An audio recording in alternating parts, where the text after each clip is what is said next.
So we filmed it in winter, and a lot of the snow scenes, it actually didn't show how cold it was. How cold was it? Cold.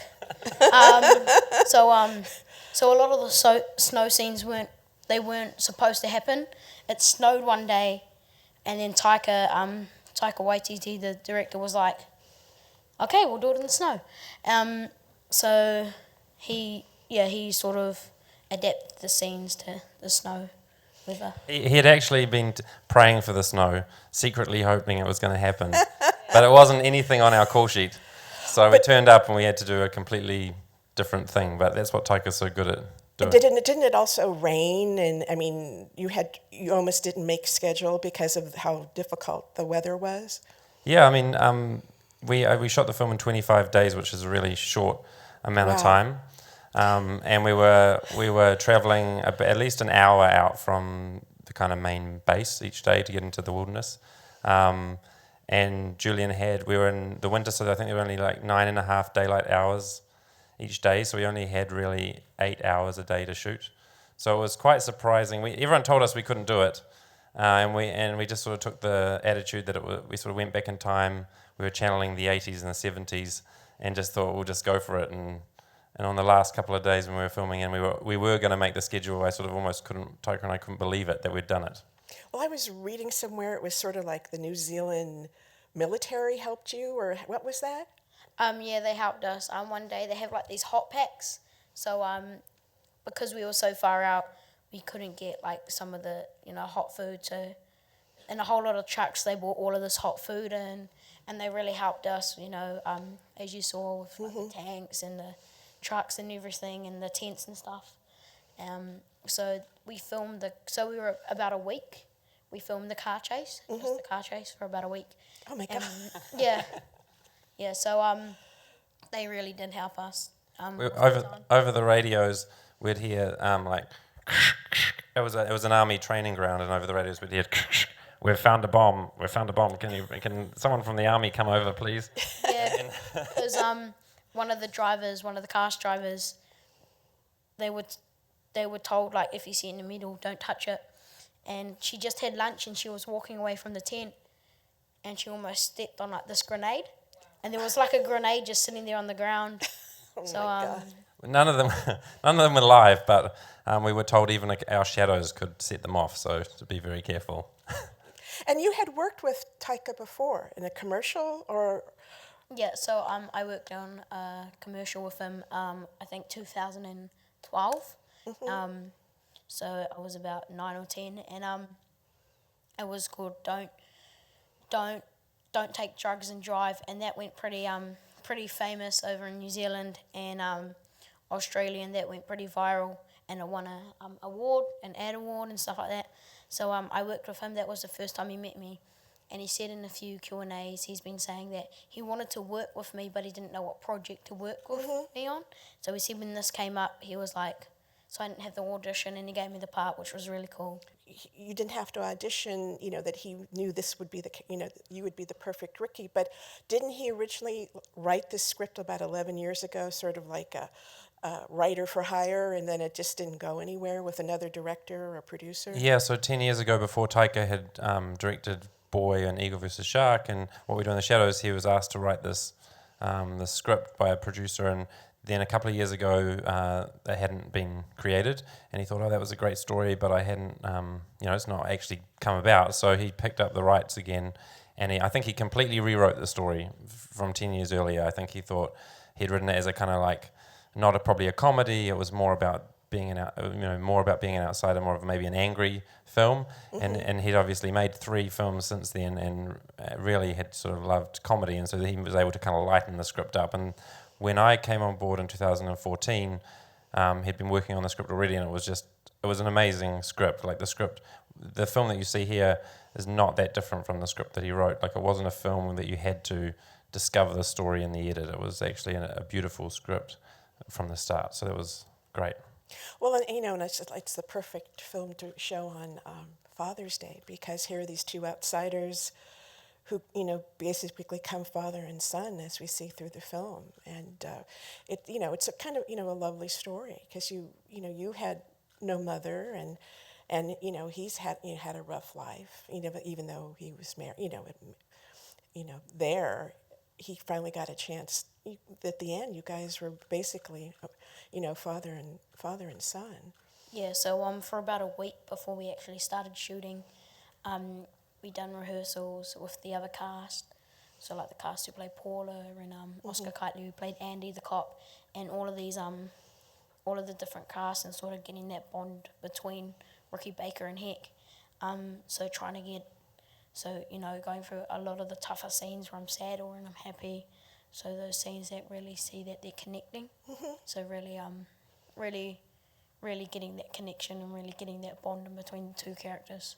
How was he cast in the film? Because, usually, even if he's in an action adventure, he's urbane and sophisticated. And he seems to be enjoying himself, scruffed up. The decision to kind of take somebody like Sam and turn him into Hack. Yeah, I think Taika, Sam is obviously one of our most famous actors in New Zealand, so he's the right age, so there was an easy connection for Taika to make. But obviously he hasn't played a role like this before or for a long time, or worked in comedy for a while. So, right. But if you look back at Sam's earlier work, you can see that he has actually done comedy before, and so Taika could see that. We could see that in his work, and I think it was good. We liked the idea of being able to reinvent his look and the feel. And I think it's great. When we were on the shoot, Sam didn't want to have any photographs outside his character and with the beard, because he hadn't had the beard before, because we wanted to get him at home with Sam Neill. But then subsequently, he's rocking the beard all the time now. So oh, really? Yeah, he's into the beard. Well, how was Taika as a director? I mean, you worked with Sam and you did the rehearsal, but just how does he talk with you? Does he give you suggestions? Does he let you try a scene the way you want to do it? How does that work? It's a really great working with Taika. He really knows how to work with kids. Really knows how, he suggests what to do, but he always lets you, a lot of the scenes that Sam done, he added his own twist to it. Mm-hmm. And then, Sam would, so most of the scenes that Sam put his own twist on it, he just cut them out of the film. But yeah, he really knew how to work with me and really knew how to, not feel like I was working, but feel like I was having fun and sort of getting me into the character and just being just getting me active and stuff like that, and just, for different scenes, he would really help me. He was telling me think about something really sad that happened and put it into the character, and because, and he reminded me and my mum, and because I don't normally swear that much, but Ricky Baker and stuff, he does a lot of bad things, and he was reminding me and my mum were you're not that character, but you do an awesome job at being that character. So he really helped me. He really helped me get into the character. But also Taika's, very light on set. As a person, he's also a performer as well and a comedian, and so it really is it's really funny. Yeah, so I think there's the sense on set is that you're having fun. I think for everyone, really, even though you're in difficult situations. I think most of the time when I turned up to see what was going on with these guys, they were laughing, they were joking and laughing and riffing different ideas. He's very open, Taika, to, because he comes from also a stand-up and a live theatre background as well. He's very relaxed about taking what's in the room or wherever they are and actually making the best out of it, and not at all precious of holding on to one particular thing. Also the scene where Psycho Sam and the government are there and he opens up the trap door, that was actually my idea. No need to applause. But we were actually in a pool at the hotel, and that's normally where me and Sam and the rest of the cast would go over the lines. And then Taika was thinking of this idea for one of the scenes, and I'm like, why don't they do a trap door and it hasn't been dug yet? And then boom, it got on the film. And so I'll take 0.5 credit. So but yeah, he is really open to the actors' ideas and put their own twist on the scene. Was it fun also to just kind of play someone so totally different? I mean, you have a family and you go to school and you're playing, Ricky, was a bad egg as we were, in the movie. Was that at first kind of difficult to get into his mindset, or was, thanks to Taika and the script and, doing rehearsals, did that make it easier for you to become Ricky? Yeah, definitely at the start of the shoot, it was really difficult for me to get into the character and, sort of just settle into the character, because, I wasn't used to doing the stuff that Ricky Baker does. And, Mum and Taika reminded me that, it's not me. So, it's just pretending to be someone else.